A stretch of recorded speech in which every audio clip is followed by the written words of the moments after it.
વડોદરા મહાનગરપાલિકાના ફાયર વિભાગ સામે ગંભીર આક્ષેપો સામે આવ્યા છે. સુરતના આરટીઆઈ કાર્યકર મિથિલેશ યાદવ દ્વારા વડોદરા ફાયર વિભાગની વિવિધ કામગીરી અંગે માહિતી મેળવવામાં આવી હતી. આરટીઆઈના દસ્તાવેજોના આધારે તેમણે અંદાજે 19 થી 20 કરોડ રૂપિયાની બ્રોન્ટો સ્કાયલિફ્ટ ખરીદી પ્રક્રિયામાં ગંભીર અનિયમિતતા થઈ હોવાનો આક્ષેપ કર્યો છે. દાવા મુજબ નિયમો અનુસાર આવી વિશિષ્ટ ફાયર ફાઇટિંગ ગાડીનું pre inspection chief fire officer, technical અધિકારીઓ અને થર્ડ પાર્ટીની હાજરીમાં થવું જરૂરી છે. જોકે વડોદરા ફાયર વિભાગના કોઈ અધિકારી સ્થળ પર હાજર ન હોવા છતાં ઇન્સ્પેક્શન પૂર્ણ થયાનો રિપોર્ટ તૈયાર કરવામાં આવ્યો હોવાનો આક્ષેપ કરવામાં આવ્યો છે. આરટીઆઈ કાર્યકરના જણાવ્યા અનુસાર માર્ચ 2026 દરમિયાન તત્કાલીન chief fire officer Parth Brahmbhatt વિદેશ પ્રવાસે હતા. તેમ છતાં તેમના નામ અને સહી સાથે અંદાજે 23 ફાયર એનઓસી જારી કરવામાં આવી હોવાનું દસ્તાવેજોના આધારે સામે આવ્યું હોવાનો દાવો કરવામાં આવ્યો છે. આ ઉપરાંત બ્રોન્ટો સ્કાયલિફ્ટના કમિશનિંગ લેટરના આધારે કંપનીને કરોડો રૂપિયાનું પેમેન્ટ કરવામાં આવ્યું હોવાનો પણ આક્ષેપ કરવામાં આવ્યો છે. કેટલાક દસ્તાવેજો પર થયેલી સહીઓ અંગે પણ શંકા વ્યક્ત કરવામાં આવી છે. સમગ્ર મામલે આરટીઆઈ કાર્યકર દ્વારા ગાંધીનગર વિજિલન્સ વિભાગ તેમજ વડોદરા મહાનગરપાલિકામાં લેખિત ફરિયાદ કરી નિષ્પક્ષ અને ઊંડી તપાસની માંગ કરવામાં આવી છે. વડોદરા ફાયર વિભાગ સામે થયેલા ગંભીર આક્ષેપો બાદ હવે તપાસ એજન્સીઓ શું કાર્યવાહી કરે છે અને વહીવટીતંત્ર તરફથી શું સ્પષ્ટતા કરવામાં આવે છે તેના પર સૌની નજર મંડાઈ છે. જોકે હાલ સુધી આ મામલે સંબંધિત અધિકારીઓ તરફથી કોઈ સત્તાવાર પ્રતિસાદ જાહેર કરવામાં આવ્યો નથી. વડોદરા શહેરમાં ફાયર એનઓસીના નામે મસ્ત મોટું કૌભાંડ 2024ના સમયગાળામાં તત્કાલીન chief fire officer Parth Brahmbhatt Vadodara શહેરમાં આવેલા હાઇડ્રોલિક પ્લેટફોર્મને ઓપરેશન મેન્ટેનન્સની કામગીરી શીખવા માટે ફિનલેન્ડ જાય છે. જે પણ ટેન્ડરની શરતો પ્રમાણે ફિનલેન્ડ જવાનું જે હતું હાઇડ્રોલિક પ્લેટફોર્મને ચેક કરવા માટે, એ જ્યારે એ એસેમ્બલ થતું હોય, બનતું હોય ત્યારે હતું. લોકાર્પણ થઈ જાય છે. વડોદરા શહેરને 81 મીટરનું હાઇડ્રોલિક પ્લેટફોર્મ મળી જાય છે.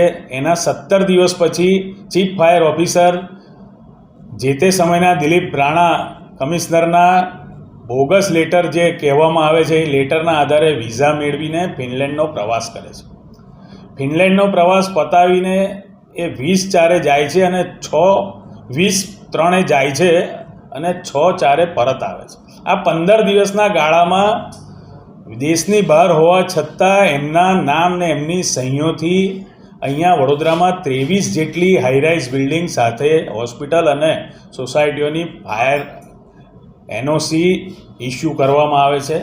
જો પાર્થ બ્રહ્મભટ્ટ વિદેશમાં હોય તો એમના નામથી, એમની સહીથી અહીંયા કઈ રીતે એનઓસી બને, એ મોટો સવાલ છે.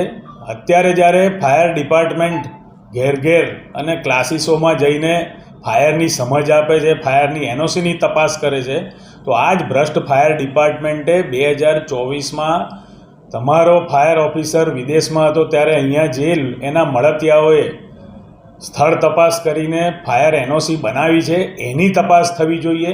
આ 23 ફાયર એનઓસી જે બોગસ બની છે એના પર એફઆઈઆર થવી જોઈએ. એ પ્રમાણે અમે આજે અહીંયા માંગ કરી છે.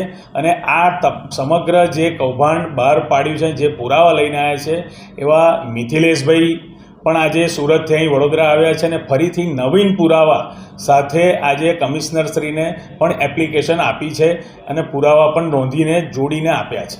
આશરે કેટલી રકમ છે? આ હાઇડ્રોલિક પ્લેટફોર્મ જે તે સમયે 1,92,000 યુરોનું હતું, એટલે લગભગ 19 કરોડથી વધારેની કિંમતનું આ હાઇડ્રોલિક પ્લેટફોર્મ ખરીદવામાં આવ્યું હતું. એ પ્લેટફોર્મને ટ્રેનિંગ લેવા માટે એ પોતે જાય છે ફિનલેન્ડ અને એપ્રિલ મહિનામાં પાછા આવે છે. અને મજાની વાત એ છે કે ખોટા લેટરથી એ જાય છે અને ફરીથી 15/6 બીજો જ એવો ખોટો લેટર મૂકીને ફરી 27/9 ફિનલેન્ડ જવાની ફરીથી એપોઇન્ટમેન્ટ પણ લે છે. પણ આ શહેરનું નસીબ ક્યાંક સારું હશે કે 30 તારીખે જ આ ચીફ ફાયર ઓફિસર મારામારીને ઝઘડામાં સસ્પેન્ડ થઈ જાય છે. એટલે ફરીથી ગયા છે કે કેમ એ પણ તપાસનો વિષય છે, પણ ફરીથી એમણે વિઝા એપ્લિકેશન દિલીપ કુમાર રાણાના સાઇનથી મૂકેલો છે એ ચોક્કસ વાત છે. એટલે આ બધી જ બાબતની તપાસ થવી જોઈએ.